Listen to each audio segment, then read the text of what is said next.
طلع البدر علينا من ثنيات الوداع وجب الشكر علينا ما دعا لله دا طلع البدر علينا من ثنيات الوداع وجب الشكر علينا ما الحمد دعا لله لله دا والصلاة والسلام على رسول الله وعلى آله وأصحابه ومن والاه واتبع هداه ونشهد أن لا إله إلا الله وحده لا شريك له ونشهد أن محمدًا عبده ورسوله صلى الله عليه وعلى آله وأصحابه ومن تبعهم بإحسان إلى يوم الدين أما بعد فنشكر الله عز وجل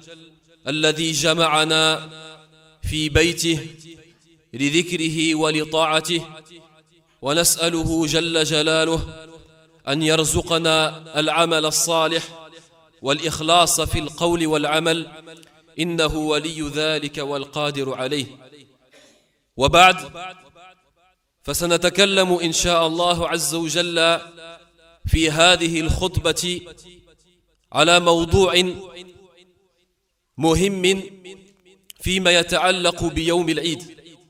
Donc nous allons parler aujourd'hui, Inch'Allah, d'un sujet très important concernant le jour de l'Aïd qui approche. وقد ورد في الحديث أن في معنى الحديث أن أهم عبادة وأفضل عبادة تفعل في هذا اليوم المبارك الذي هو يوم العيد هي الأضحية لله عز وجل. Donc il a été rapporté dans un hadith, dans le sens du hadith, que la meilleure adoration qui est faite le jour de l'Aïd, c'est le sacrifice pour Allah Azza wa Jal. فلذلك أفردنا لهذه العبادة العظيمة خطبة لنتكلم عن أحكامها وأحكام إجزائها عند الفقهاء وأهميتها في ديننا وشرعنا. Donc c'est pour ça que nous allons faire un discours autour des règles juridiques sur cette adoration qui est le sacrifice, al-udhiya, le sacrifice de l'Aïd, ainsi que son jugement islamique et son importance dans notre religion. فأولا حكمها فحكم الأضحية سنة هي سنة من سنن المسلمين. Son jugement islamique est que c'est une sunna. Une sunna, c'est-à-dire que c'est quelque chose de recommandé que le prophète sallallahu alayhi wa sallam a fait et n'a cessé de faire. فالسنة ما واظب عليه النبي صلى الله عليه وسلم من الأمور المستحبة. فالنبي صلى الله عليه وسلم ضحى بيده كبشين أملحين أقرنين ذبحهما بيده وسمى وكبر كما جاء في الحديث الصحيح. Donc le prophète sallallahu alayhi wa sallam nous a légiféré par ordre d'Allah Azza wa Jal al-udhiya, c'est-à-dire le sacrifice du jour de l'Aïd. Et lui-même, de sa propre main, a sacrifié et a égorgé deux moutons à cornes et deux moutons blancs. Wasamma wa kabbar, et il a dit Bismillahi Allahu Akbar, comme il est venu dans le hadith qui est authentique.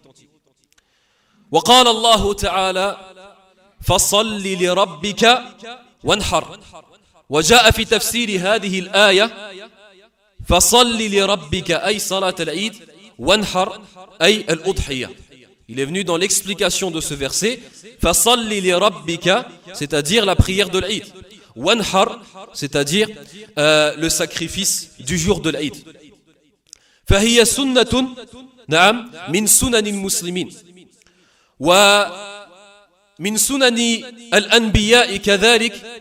فقد جاء في قصة إبراهيم ما تعلمون أنه أري في منامه ورأى في منامه أنه يذبح ابنه وكان ذلك أمرا من الله عز وجل لأن منام الأنبياء وحي ورؤيا الأنبياء في المنام وحي فكان ذلك أمر من الله عز وجل امتحانا لخليله ولنبيه ولرسوله إبراهيم عليه السلام حتى يمتحن إيمانه وحبه لله الخالص فاستسلم إبراهيم عليه السلام لأمر ربه واستسلم ابنه إسماعيل عليه السلام كذلك كما قال الله تعالى فلما أسلم وتله للجبين فلما أراد إبراهيم أن يذبح ابنه وقيل أنه أمر السكين على رقبته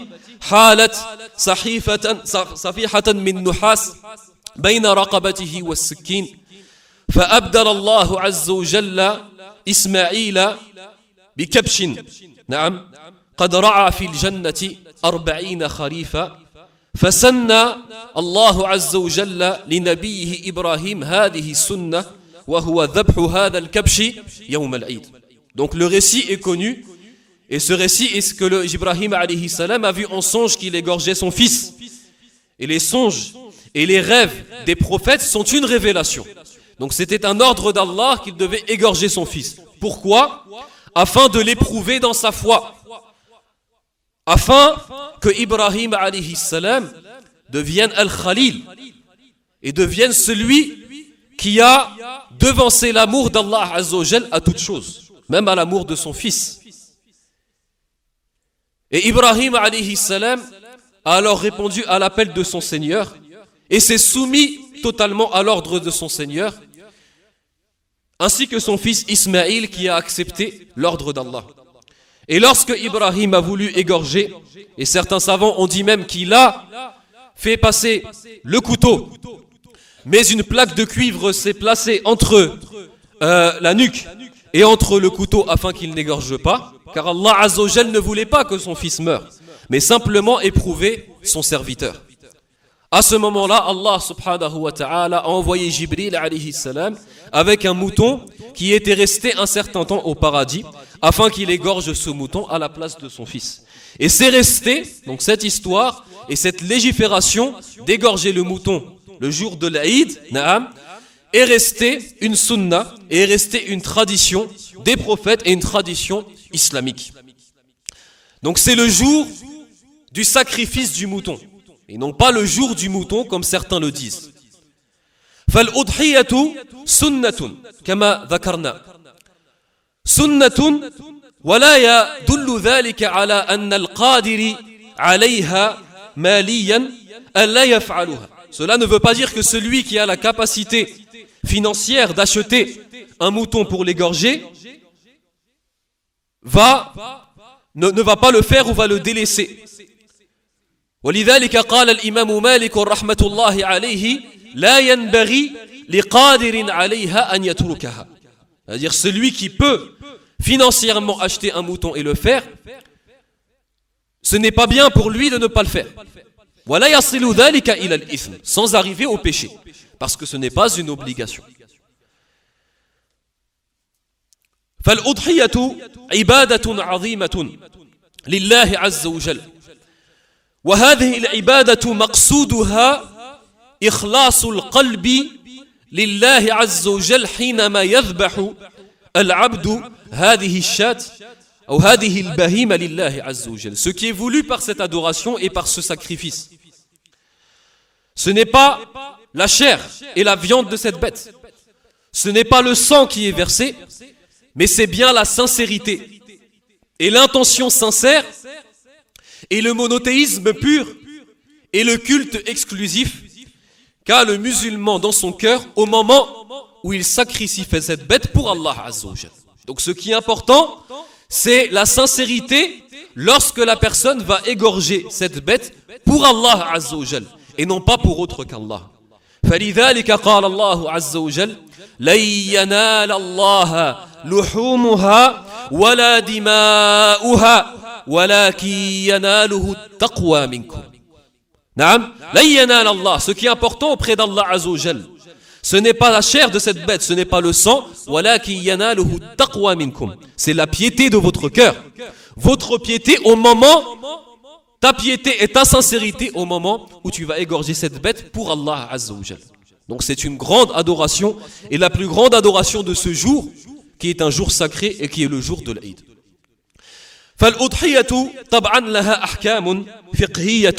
Bien sûr, cette adoration est entourée de règles juridiques qu'il faut respecter et on ne peut pas faire ce qu'on veut, ni égorger ce qu'on veut comme bête, ni à n'importe quel moment.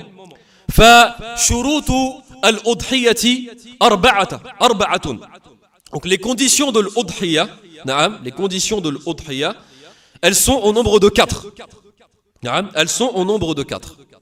فأولها أن يكون الحيوان المذبوح من بهيمة الأنعام. Première chose, il faut absolument que cette bête qui va être égorgée pour Allah en ce jour fasse partie de ce qu'on appelle bahimatul an'am, c'est-à-dire des bestiaux. وهي أربع الإبل والبقر والماعز والضأن. والضأن يشمل الذكر والأنثى. Donc 4 espèces d'animaux. Le chameau ou dromadaire, la vache ou le bœuf. Donc tous ces genres ou toutes ces espèces d'animaux, que ce soit des mâles ou des femelles. وكذلك الماعز, la chèvre. والضأن, c'est-à-dire le mouton, que ce soit une brebis ou que ce soit un mouton mâle.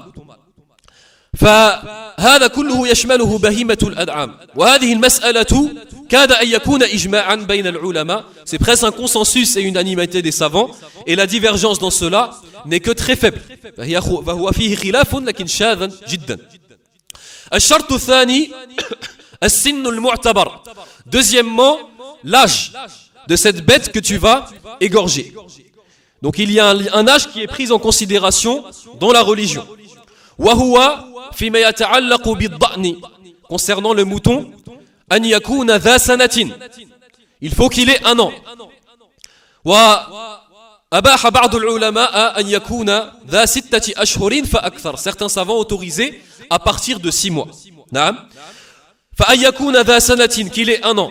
وأما الماعز فأن يكون ذا سنة وقد دخل في السنة الثانية دخولا بينا كشهر ونحوه. Deuxièmement, pour la brebis, qu'elle ait aussi 1 an, mais qu'elle soit déjà rentrée dans la 2e année, et soit déjà bien rentrée dans la 2e année, comme qu'elle ait 1 mois de plus qu'1 an. 1 an et 1 mois ou plus. وأما البقر فأن تكون للبقرة 3 سنوات وقد دخلت في السنة الرابعة. Concernant la vache ou le bœuf, il faut qu'il ait 3 ans et qu'elle soit rentrée dans la 4e année. وأما الإبل فلا بد أن يكون لها 5 سنوات. Il faut qu'elle ait 5 ans, plus, en rajoutant, le chameau, il faut qu'il ait 5 ans, et il faut qu'il soit rentré dans la 6e année. هذا ما يتعلق بالسن المعتبر عند العلماء. وطبعا الأفضل في الأضحية الضأن. Ce qui est préférable dans l'udhiyya, c'est-à-dire le sacrifice de l'Aïd, contrairement à l'hadi, qui est le sacrifice lors du pèlerinage, al-hajj, ce qui est préférable dans l'udhiyya, qui est le sacrifice de l'Aïd, c'est de sacrifier un mouton. فهو أفضل من الإبل والبقر. C'est préférable que le chameau et que la vache. لأنها سنة النبي صلى الله عليه وسلم. Parce que c'est la tradition du prophète صلى الله عليه وسلم. Et c'est cela qu'il égorgeait le jour de l'Aïd. وهذا قول مالك وهو الراجح. والشرط الثالث أن تكون هذه البهيمة أن لا يكون فيها مانع من موانع الإجزاء وعيب من العيوب التي تمنع الإجزاء. Troisième condition, il ne faut pas qu'il y ait dans cette bête qui est égorgée une chose qui va empêcher, c'est-à-dire un défaut physique qui va empêcher que la bête soit acceptée dans son sacrifice. وهذه العيوب فيه عدة من العيوب وعدد من العيوب وفيه 4 أجمع العلماء على عدم الإجزاء بها.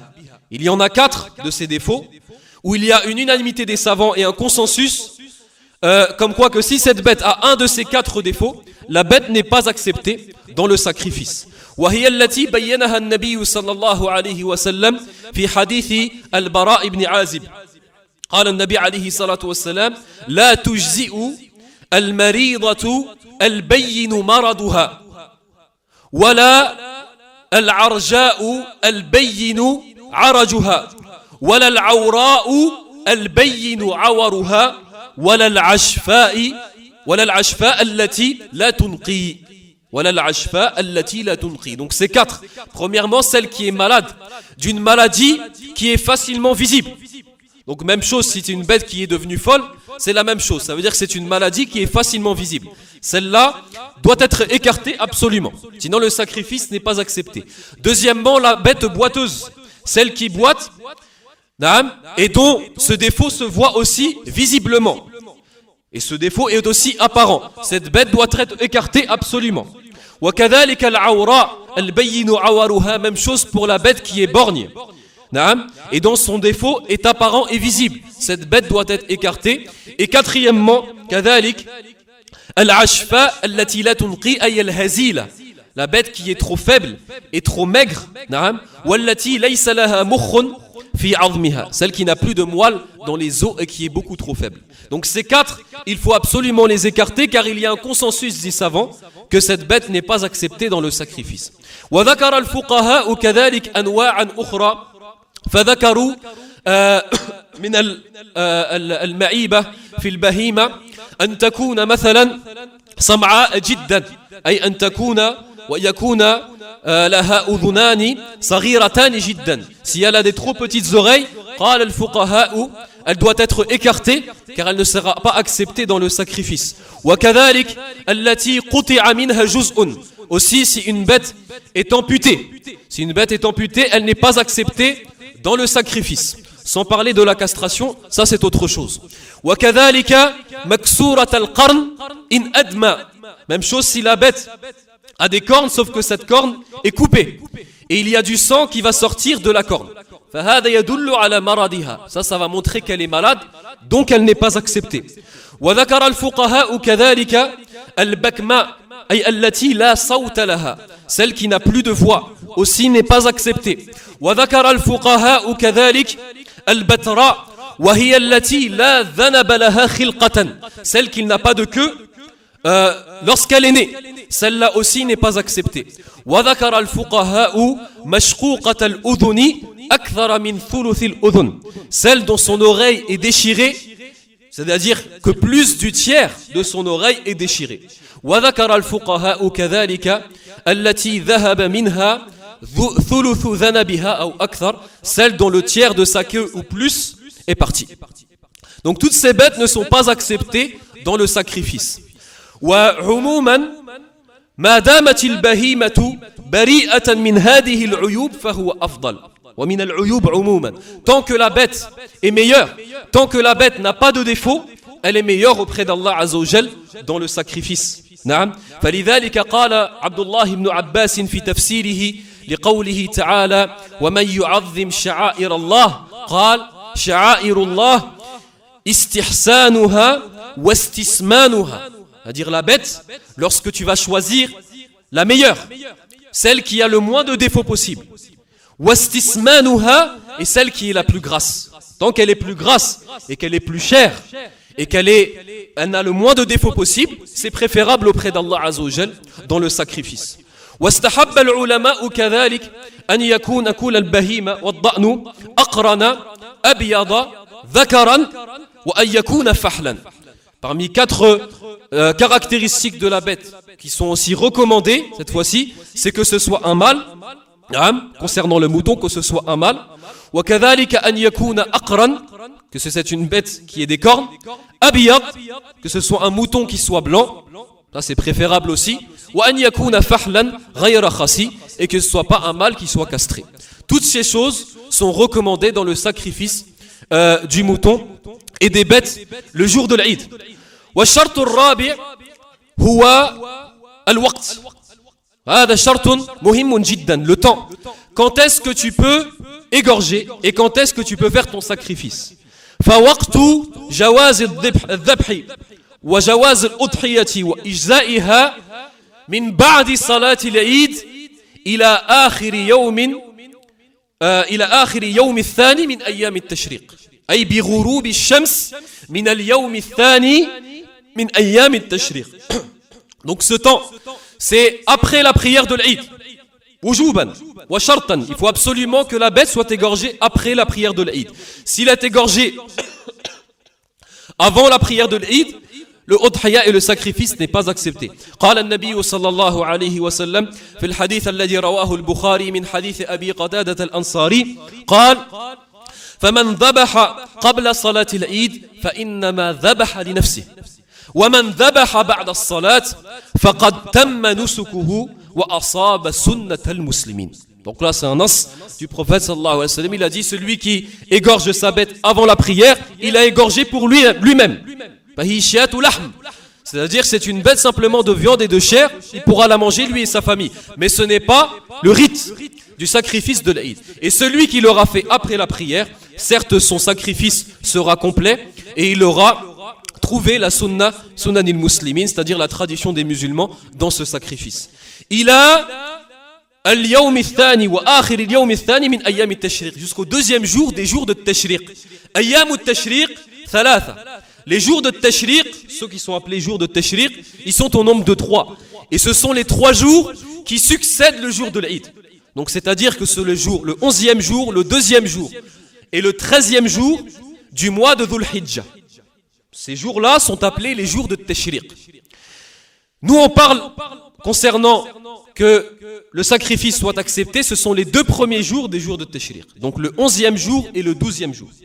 Le 3e jour, c'est-à-dire le 13e jour du mois de Dhul Hijjah, tu n'as pas le droit d'égorger ta bête pour l'Aïd et de faire le udhiya, et elle n'est pas acceptée si tu le fais le 13e jour de Dhul Hijjah.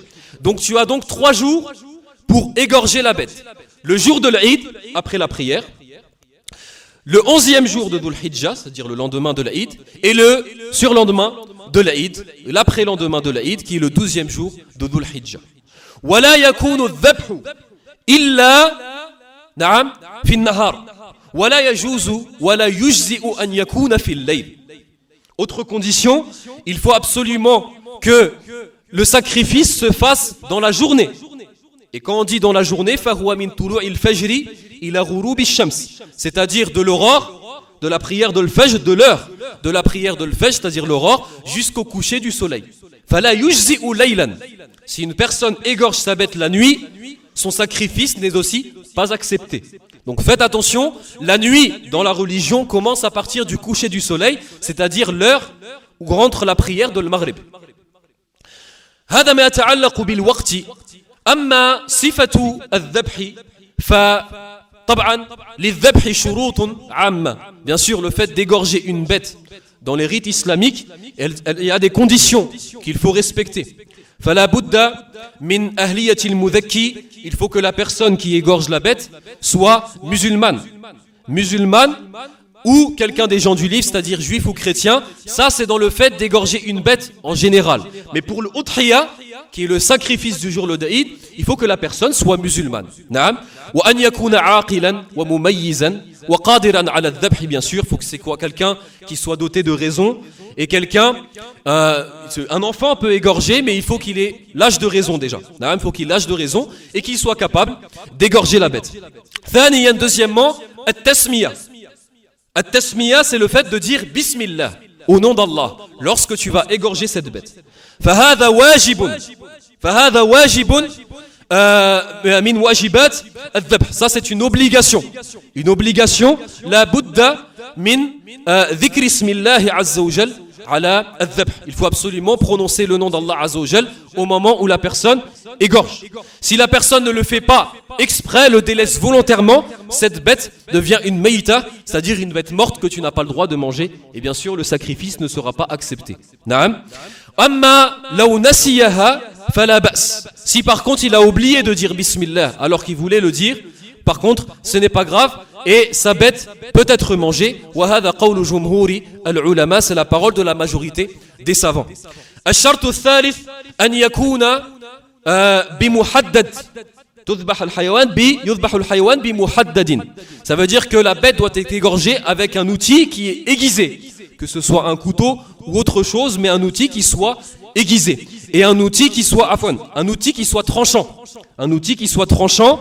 Wal afdal, et le préférable, c'est qu'il soit aiguisé afin que la bête souffre le moins possible. وكذلك من شروط الذبح أن يكون القطع في الحلق. Que la personne qui va couper et qui va trancher, il faut qu'elle tranche dans la gorge. La budda an yakuna fil halq, c'est-à-dire la gorge de l'animal. Wa la budda an yaqta'a al-hulqum wal wadajayn. Et il faut absolument qu'il coupe 3 veines. Les 2 veines qui sont sur le côté de la gorge de la bête, c'est ce qu'on appelle al-wadajan. Na'am, wa hiya al-irqan alladhani fi safhati al-unuq. Al-hulqum huwa majra an-nafas, c'est-à-dire c'est la veine jugulaire. Donc la veine jugulaire doit être coupée, ainsi que les 2 veines qui se trouvent sur le côté de la gorge.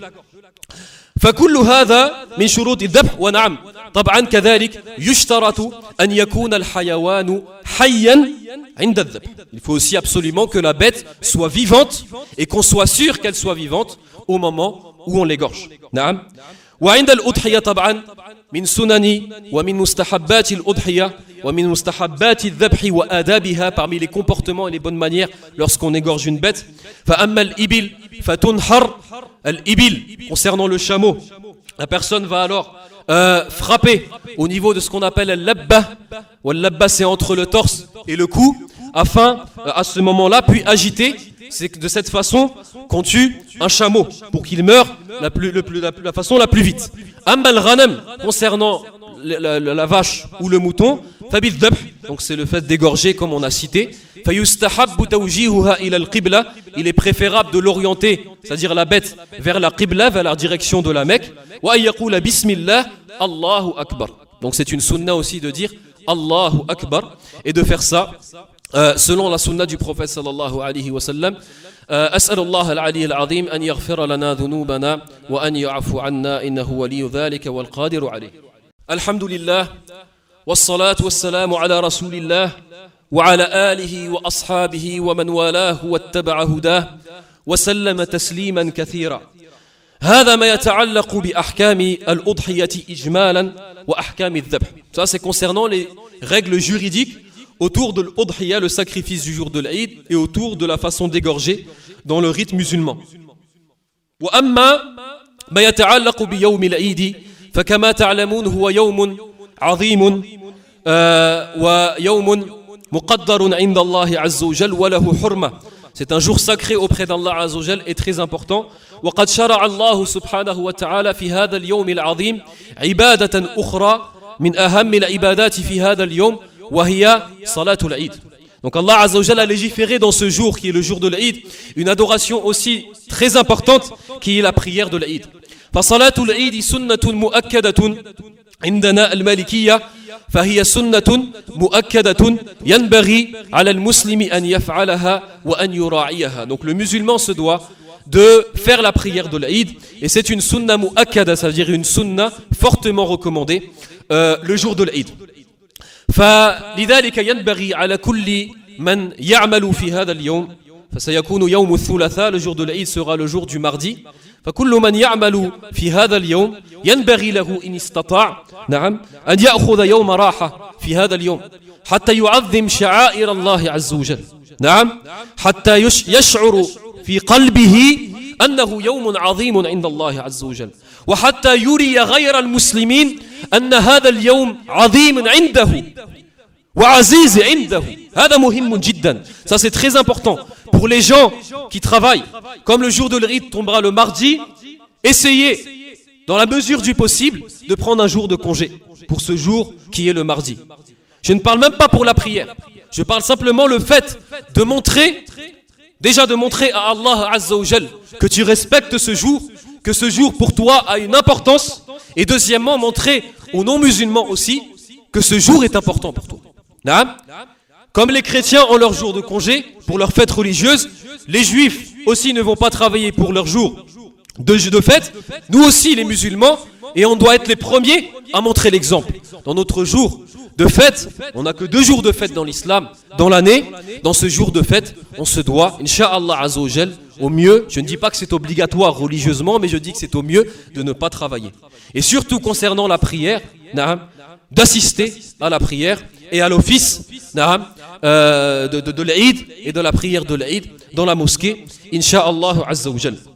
هذا ما يتعلق بيوم العيد ويوم العيد عظيم كما قلنا فيشرع في هذا اليوم وفي أيام التشريق dans ce jour et dans les jours qui suivent qui sont les jours de Tashriq يشرع فيه التكبير ويشرع فيه التكبير نعم donc il est recommandé de proclamer la grandeur d'Allah Azza wa Jal dans ces jours نعم فكما ورد في السنة الذكر هو الله أكبر والله أكبر الله أكبر لا إله إلا الله والله أكبر ولله الحمد.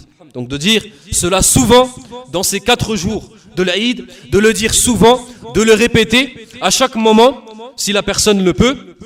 وخاصة بعد الصلوات المكتوبة. Et surtout, ce qui a été rapporté en plus, c'est à la suite et juste après les prières obligatoires. فهي بعد 15 صلاة.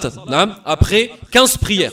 Donc à la suite de 15 prières, وهي من ظهر يوم العيد إلى فجر اليوم الثالث من أيام التشريق. Donc entre la prière de Dhuhr du jour de l'Aïd jusqu'à la prière de l'Fajr du 3e jour des jours de Tashriq qui correspond au 13e jour du mois de Dhul Hijjah, il est légiféré après la prière obligatoire, que tu fasses ta prière seule ou que tu fasses la prière derrière l'imam, de dire ce dhikr Allahu Akbar, Allahu Akbar, Allahu Akbar, La ilaha illallah, Wallahu Akbar, Walillahi alhamd, wa la tansaw Sawma yawmi Arafah, et n'oubliez pas de jeûner Inch'Allah Azzawajal, c'est recommandé de jeûner le jour de Arafah qui va tomber Inch'Allah le jour de jeudi. Fafihi min takfir adh-dhunub, il y a dans l'expiation de péchés, comme le prophète sallallahu alayhi wa sallam nous a informé et nous l'a cité. وأما يوم العيد فلا يجوز صيام هذا اليوم. Concernant le jour de l'Aïd, il n'est pas autorisé de jeûner dans ce jour لأنه كما قال النبي عليه الصلاة والسلام وأيام التشريق كذلك. Même pour les jours qui suivent le jour de l'Aïd, les 3 jours qui suivent, il n'est pas autorisé de jeûner parce que le prophète sallallahu alayhi wa sallam il a dit هي أيام أكل وشرب وذكر لله عز وجل. Ce sont des jours où on mange, où on boit et où on se rappelle d'Allah Azza wa Jal, où on fait le dhikr et on proclame la grandeur d'Allah Azza wa Jal. نعم.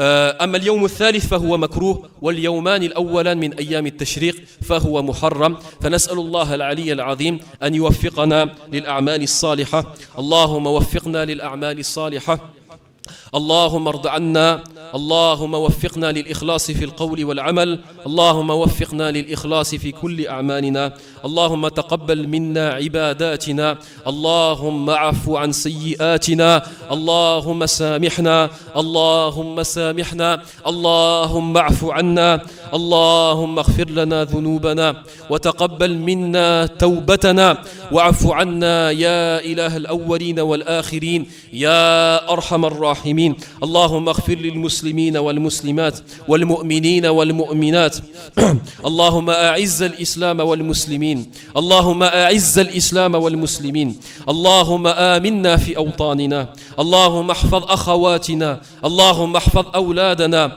اللهم احفظ أزواجنا اللهم احفظنا من كيد الأشرار اللهم احفظنا من كيد الفجار اللهم احفظنا من كل من يريد الشر للإسلام وأهله برحمتك يا أكرم الأكرمين وصل اللهم على نبينا محمد وعلى آله وأصحابه والتابعين عباد الله صلوا وسلموا على نبيكم ورسولكم صلى الله عليه وسلم فقد أمركم الله بهذا في كتابه فقال عز من قائل إن الله وملائكته يصلون على النبي يا أيها الذين آمنوا صلوا عليه وسلموا تسليما إن الله يأمر بالعدل والإحسان وإيتاء ذي القربى وينهى عن الفحشاء والمنكر والبغي يعظكم لعلكم تذكرون فاذكروا الله العظيم يذكركم واشكروه على نعمه يزدكم ولذكر الله أكبر والله يعلم ما تصنعون وقوموا إلى الصلاة